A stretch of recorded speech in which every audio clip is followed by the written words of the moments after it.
You hesitate over tiny purchases, not because they're expensive, because spending on yourself still feels slightly wrong. Maybe it happens in places you know: a grocery aisle, a checkout screen, a cart you quietly close. The feeling isn't just caution, it's guilt mixed with tension, a fear that comfort might somehow cost love. And that feeling often starts early, before budgets or paychecks, before you ever understood what money meant.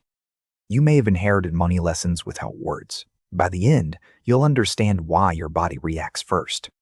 Children rarely learn money from lectures. They learn from faces tightening, voices lowering, and rooms suddenly feeling smaller. They notice the pause before a bill is opened, the exhale after groceries, the silence after asking. So money becomes more than money. It becomes atmosphere, something your nervous system reads before your mind explains. If home felt tense around spending, pleasure can feel risky now. Even harmless purchases may carry hidden alarm. That's the first insight. Children absorb emotional patterns first, then build beliefs around those feelings seem to mean. Maybe one parent never said we are struggling, but they rubbed their forehead at the kitchen table. Maybe the other joked about money constantly, not to teach fear, just to release pressure nobody named. Maybe bills arrived like weather. Everyone felt them coming. Nobody explained the storm, but everybody adjusted their mood. You might have learned to scan the house first. Is this a good day to need something? That habit doesn't disappear with adulthood. It simply changes clothes. Now you scan your bank app instead. You tell yourself you're being responsible. Sometimes you are. But sometimes you're checking for emotional permission, not information. Because somewhere inside, money still feels connected to safety in the room, not just numbers in an account. Maybe your parents were generous but stressed, so giving looked loving, yet receiving looked heavy and uncomfortable.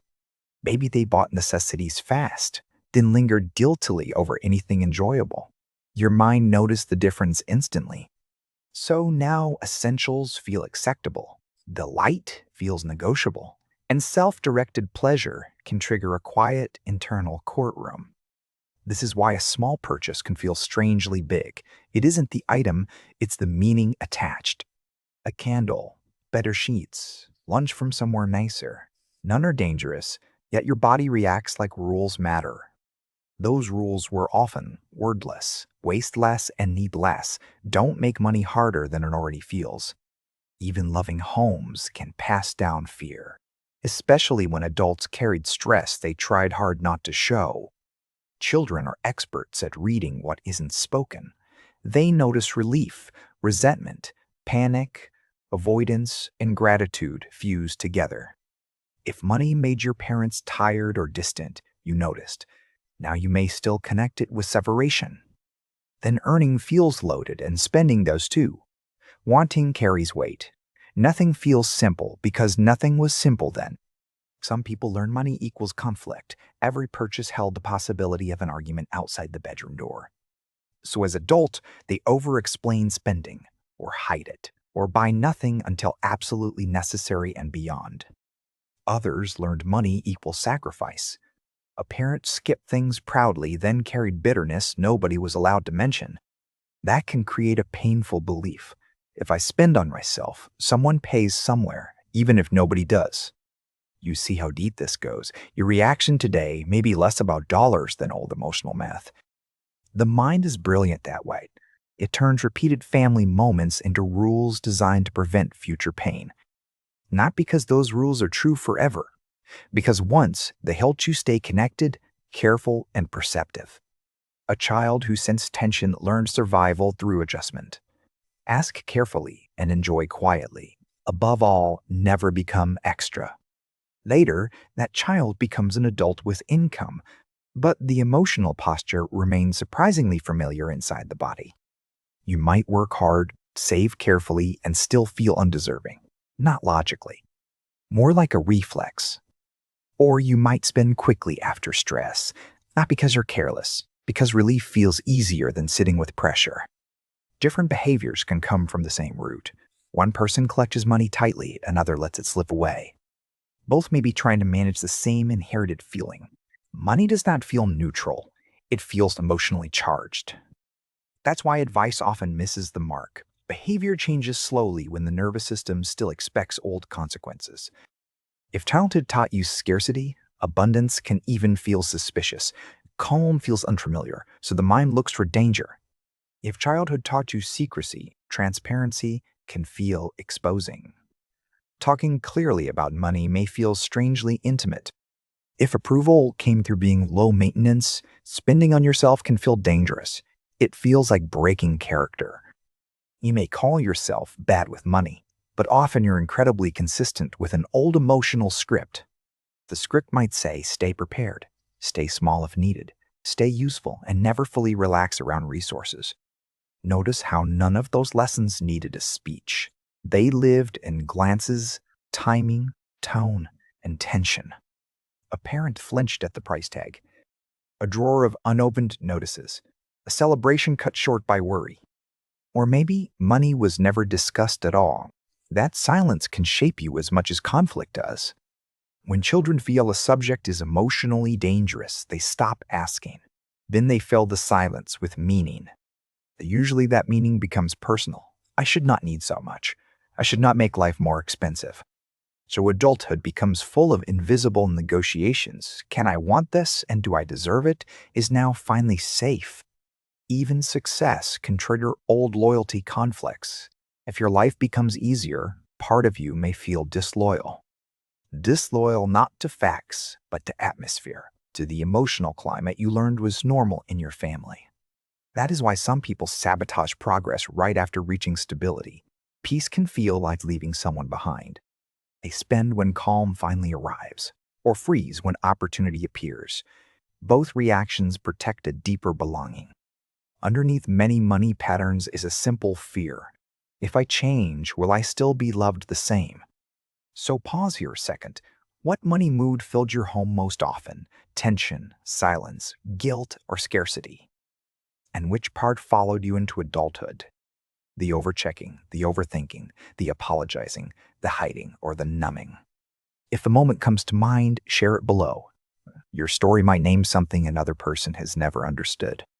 Sometimes one honest memory helps people feel less alone, and that kind of recognition can be deeply relieving.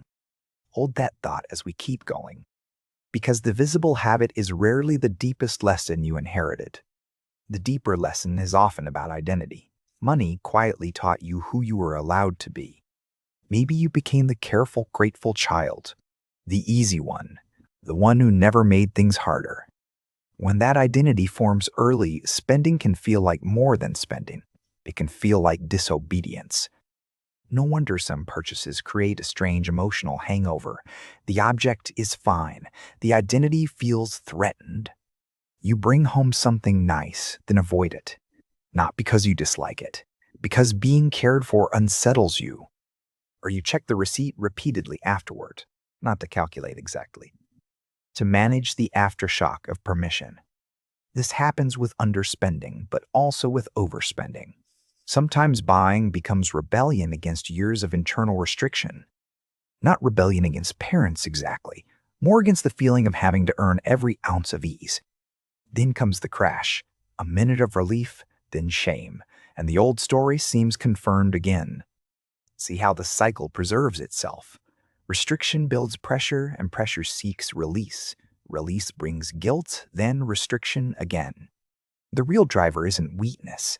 It's an old emotional system trying to create safety with the tools it learned. That's why compassion matters more than self-attack here. Shame usually deepens the pattern it claims to fix. Shame makes you smaller, and smallness often feels familiar. Familiar can masquerade as safety, even when it hurts. Understanding interrupts that spell. The moment you recognize the pattern, it stops feeling like pure character. It becomes history moving through your present, learned, repeated, embodied, but not permanent, and not your deepest truth. You don't need to blame your parents to see this clearly. Most people pass down what they never decoded. They were carrying their own money weather, their own silences, their own inherited rules about worth and worry. Maybe they truly believed stress was responsibility. Maybe fear looked like preparedness. because fear had once protected them. Maybe love in your family meant self-denial. Someone always took the smaller portion, the older coat, the later turn. Beautiful intentions can still leave hard imprints. A child may admire sacrifice and quietly mistrust ease at once. Then adulthood becomes confusing. You want rest, stability, and enjoyment, but part of you respects strain more. Effort feels virtuous, ease feels suspicious, so you overwork, postpone pleasure, or distrust anything that feels light. Some viewers learn the opposite surface lesson. Money was used quickly, dramatically, almost like proof that everything was okay. But underneath that can still be anxiety. Spend now and feel now. Security never felt dependable enough to trust. Whether you hold too tightly or too loosely, the question underneath can be similar. Am I safe yet? Safety is the hidden language of many money behaviors, not greed or laziness, and not a lack of intelligence. And safety is rarely built by logic alone. The body wants evidence that wanting and spending won't rupture connection. That's why tiny moments matter so much. Pausing before buying socks, feeling guilty after ordering takeout on a hard night, or hearing your own voice apologize at checkout. No one accused you. Still, some part expects a verdict. These moments are not random. They are clues. They show where old family emotion still shapes present-day money. Once you see the clue, curiosity becomes possible, and curiosity is far gentler and more useful than judgment. Instead of asking, "What's wrong with me?" you can ask, "What did this protect? What feeling did it manage?" That question changes everything. It moves you from self-blame toward understanding, which is where real change usually begins. Maybe the pattern protected you from conflict. Maybe it protected belonging. Maybe it protected hope inside an uncertain home. Maybe it helped you feel mature early, or invisible when invisibility seems safer than needing too much. Whatever it did, honor the intelligence of it first. You adapted beautifully to circumstances you did not choose. And now a new step becomes possible. Not a financial trick, just a different relationship with the feeling. When a reaction rises, notice before obeying it. Name it softly. This feels old, even if it feels urgent. That small sentence can create space. Space between the present moment and the family atmosphere still living inside you. In that space, you may realize the guilt arrived before any real decision did. The feeling led first. And when feeling leads first, clarity usually disappears. You aren't failing. You're reacting to an old emotional cue. So the gentle step is this. Separate the purchase from the inherited meaning before you judge yourself. Ask whose tension this resembles, whose silence, whose rule about being good, grateful, modest, prepared, or unproblematic. Not to accuse them, just to remember the lesson was taught by repetition, and repetition can be questioned. You are allowed to outgrow emotional rules that once kept peace. Growth is not betrayal. Understanding is not disrespect. You can love where you came from and still notice what it planted in you. Both can be true.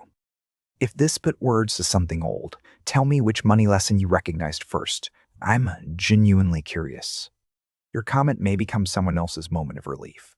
Sometimes being specific is the kindest thing we offer strangers. If you want more gentle decoding like this, subscribe. Turn on the bell for future conversations. Because money behavior is rarely just money behavior. It's memory, identity, safety, and love speaking through daily choices.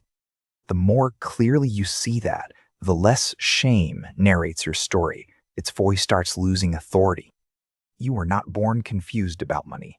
You learned a feeling. Understanding it is how that feeling finally loosens.